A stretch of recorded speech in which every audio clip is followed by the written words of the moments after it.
welcome to Movie Review Mom. I'm the mom and I do the movie reviews. And today, the movie I'm reviewing is called Not Okay. This dark comedy satire is available exclusively now on Hulu. It's rated R and is an hour and 40 minutes. My movie review mom grade is a C. So let me explain. I'm going to give you an overview in a nutshell, and then I'll point out things I liked and didn't like, as well as offer tips for parents, themes worth talking about, and even some recommendations for a couple of other movies that came to my mind as I was watching this that I think that you might also like. Okay, so in a nutshell, the story is about an ambitious young woman, a millennial, who finds followers and fame when she poses as the survivor of a deadly attack. But she soon learns that online notoriety comes with a terrible price. The movie takes a hard look at social media, influencers, as well as what is real and what is not. The movie was both directed and written by Quinn Shepard. That always impresses me. She and co-star Nadia Alexander got engaged while filming the movie. So there were some things that I liked about the movie. Of course, the first one being Zoe Deutsch. She plays the protagonist and is a lovely actress and does a really great job in this role. I thought her character breaks the fourth wall while she explains to us everything she is experiencing and feeling, which is pretty much what exactly happens on social media, right? And breaking the fourth wall means she talks to the audience and lets you know that you're seeing her and she sees you, even though she doesn't really see you. But I always kind of get a kick out of that. So I liked that element of the story. Unfortunately, her character is terribly unlikable as a millennial who is so desperate to be the center of attention that she has absolutely no integrity or self-respect. Her scenes with Dylan O'Brien were super cringe because she completely throws herself at him. And I was just like, dude, lady, girl, come on, like sell, she's just giving herself away. And I was just like, as a mom, I'm like, don't do that. I'll tell you more about that in a second.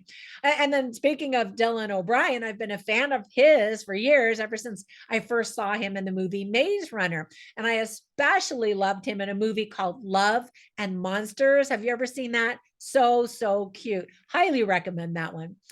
Totally different movie than this one. But anyway, when he first shows up in a scene, I didn't even recognize him at first because he dyes his hair blonde and he was just vaping and had a totally different type of persona. And his look was inspired by Machine Gun Kelly and Justin Bieber. And he does a great job with that role. I just didn't like him in that role either. None of these characters are likable. The secondary starlet of the movie is the newcomer Mia Isaac, who recently starred in the Amazon Prime original Don't Make Me Go. Definitely check that out, especially if you like her in this. You'll like her in that one too. She has kind of a similar personality, honestly. Anyway, she does a fantastic job, but she also plays an unlikable character, in my opinion.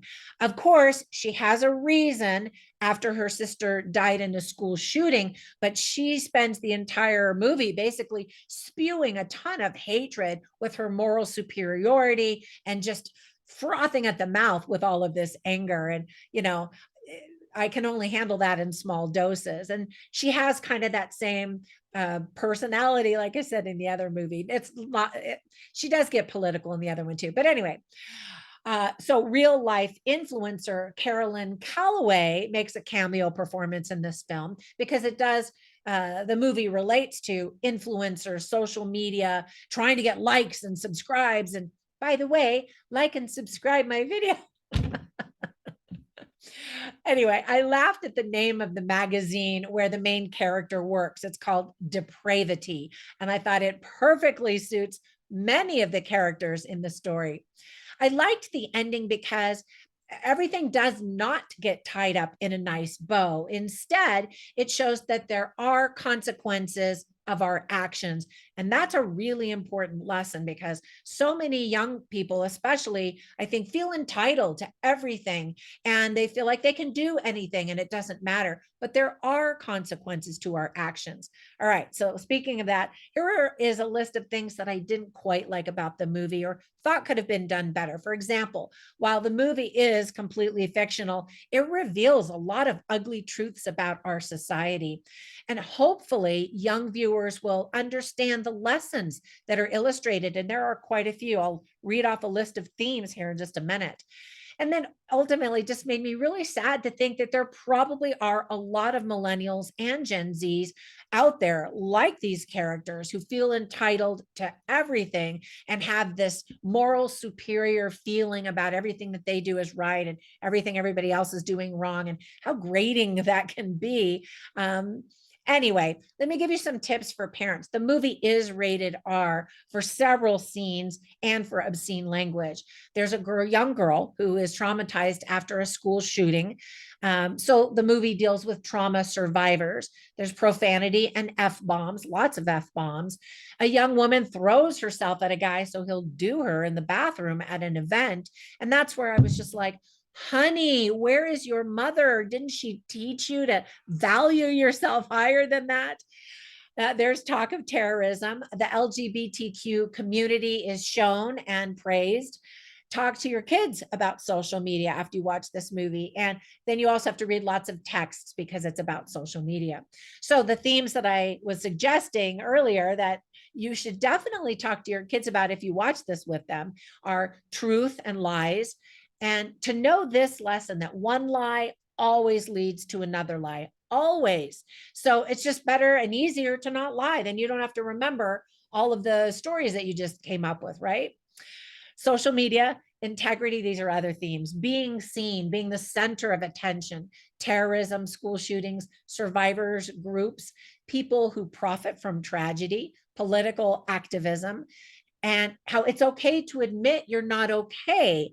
And I like the title because not okay relates to this lesson that she tries to actually get out there and push on social media, which is it's okay to say that you're not okay. And that's absolutely true. But then the title also has reference to what she does and how it is not okay what she does.